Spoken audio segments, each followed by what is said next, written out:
conseguinte, a atividade econômica esteve formalmente estabelecida. Os jovens se entusiasmaram e eles começaram a vir em pequenos grupos, inicialmente. Ao completar o Bar Mitzvah, ou seja, ao completarem 13 anos, depois dessa cerimônia que representa a maioridade religiosa, muitos desses jovens começavam a se despedir das suas famílias e se programar para vir ao Brasil, para vir para a Amazônia. Depois de longa e cansativa viagem, chegavam ao Brasil os primeiros judeus marroquinos. Eram jovens aventureiros que aceitaram o desafio, seguindo para o interior da Amazônia, como aprendizes, empregados, balconistas e vendedores ambulantes, contratados por aviadores prósperos de Belém, que deram a primeira oportunidade aos judeus que acabavam de chegar à nova terra.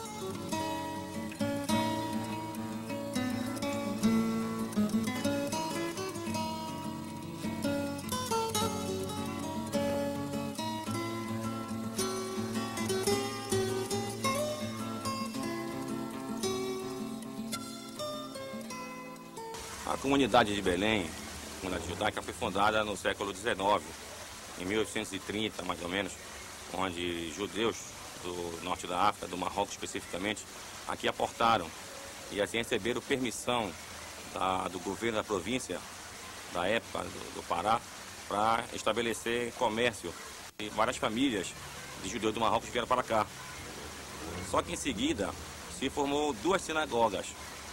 E muitos perguntam por que duas sinagogas numa só comunidade. É porque no Marrocos já existiam judeus que moravam lá há mais de 1000 anos e tiveram aqueles judeus que foram expulsos da Espanha pela Inquisição e desceram também para o Marrocos. Estes, quando chegaram, falavam, além do hebraico, o espanhol. Então tinha diferença com aqueles que eram naturais realmente do Marrocos. Então, esses que vieram da Espanha chamaram para os nativos judeus do Marrocos de forasteiros. Eram aqueles que não pertenciam ao grupo que tinha sido expulso da Espanha. E quando vieram aqui para Belém, também houve reflexo dessa diferença. Então as duas sinagogas, uma seguia um ritual de judeus que eram expulsos da Espanha, que se falava algumas palavras até em espanhol, e outros seguiam esse modelo realmente dos nativos do Marrocos. Inicialmente foi estabelecida a sinagoga Eshel Avraham, em Belém. Essa sinagoga Eshel Avraham, ela data de 1826. E nesse momento, Abraham J. Cris, ele inaugura a sinagoga. Alguns anos depois, a sinagoga Sha'ar HaShamayim foi estabelecida. Se sabe que, historicamente, o grande benemérito dessa organização da sinagoga Sha'ar HaShamayim foi o senhor Leão Elias Israel.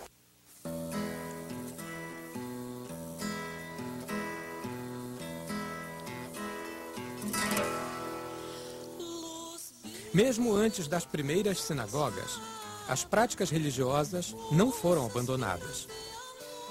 Ainda receosos com o antissemitismo, já que o Brasil não permitia a liberdade religiosa nessa oportunidade, os judeus reuniam-se em casas particulares, que por imposição imperial não poderiam funcionar como templos, mas de modo íntimo e doméstico.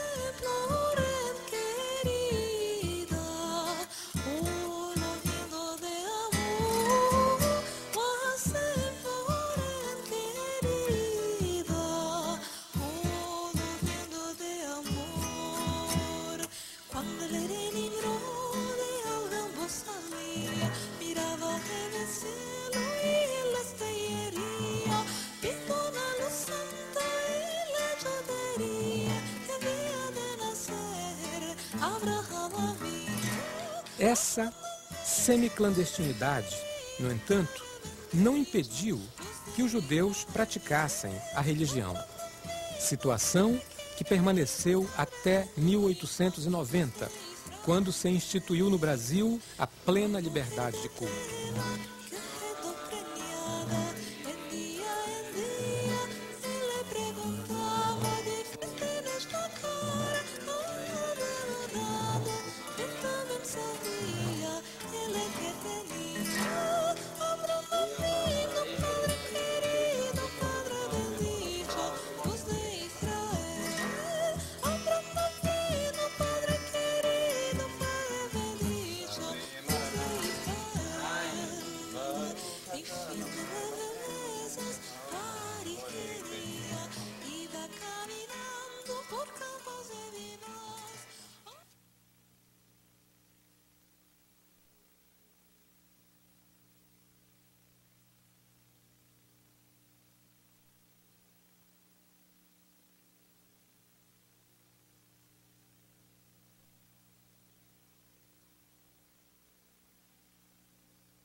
período que nós costumamos chamar de Belle Époque, em que eu considero a partir da década de 70, ele é um período assim, muito significativo para a cidade de Belém, porque é um período em que a cidade ela se reurbaniza, ela entra num processo de modificação baseada nos parâmetros europeus.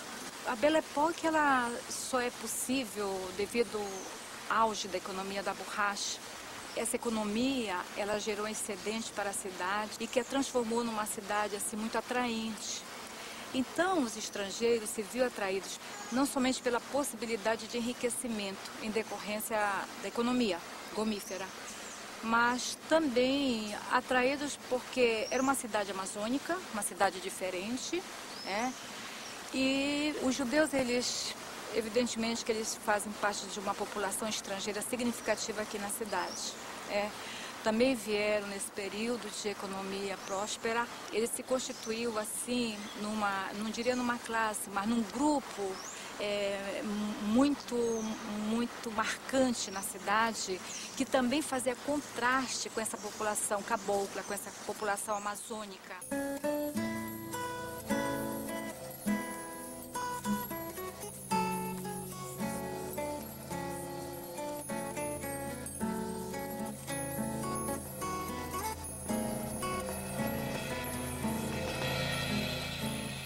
A partir de 1850, nos anos dourados do ciclo da borracha, começa uma outra fase de migração judaica para a Amazônia. Os judeus do Marrocos começam a receber cartas e chamados de seus parentes, contando as vantagens da terra e a fortuna que estava ao alcance de muitos. Desta vez, ao contrário de seu início, quando vieram apenas homens retirantes, agora a migração era composta por famílias, que, diferentes de outros grupos que vieram para o Brasil, já mostravam o desejo de permanecer na Amazônia.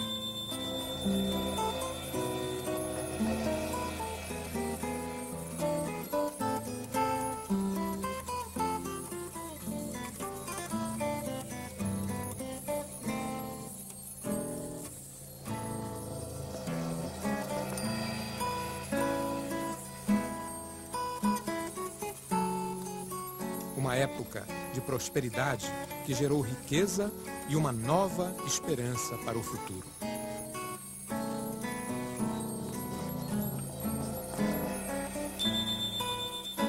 O meu pai, Zacarias Amescani, nasceu na cidade de Salé, Marrocos, no dia 20 de janeiro de 1890. Aí, com 18 anos, o meu pai, acompanhado de outros judeus também que se dirigiam para cá, para o Brasil, também veio para cá em 1908. Tá? Bom, aqui, chegando, tinha uma casa que era uma sinagoga e também era uma república, lá na rua Gaspaviana, entre a Presidente Vargas e a Macedo Costa, aquela praça. Bom, ali naquela casa, funcionada na sinagoga, muitos judeus também chegavam lá. E por isso, um senhor chamado Salvador, de Moaná, na cidade de Moaná, também se hospedou lá e conheceu meu pai. E acabou levando meu pai para Moaná para trabalhar numa loja de panificação de doces e pães.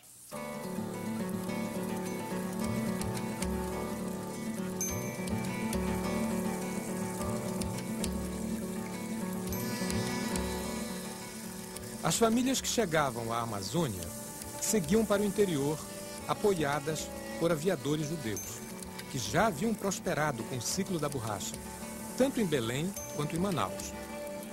Os judeus se estabeleceram em várias cidades ao longo do rio Amazonas e seus afluentes. Eles foram os primeiros regatões do interior da Amazônia, quebrando o monopólio dos aviadores portugueses e nordestinos. A chegada dessas famílias ao interior marca uma nova fase do judaísmo na Amazônia. Com o tempo, foram sendo instaladas as comunidades judaicas. As sinagogas funcionavam em casas familiares e eram fundados cemitérios judeus por toda a Amazônia. Essa consolidação do judaísmo no interior influenciou a cultura e a economia por onde passou.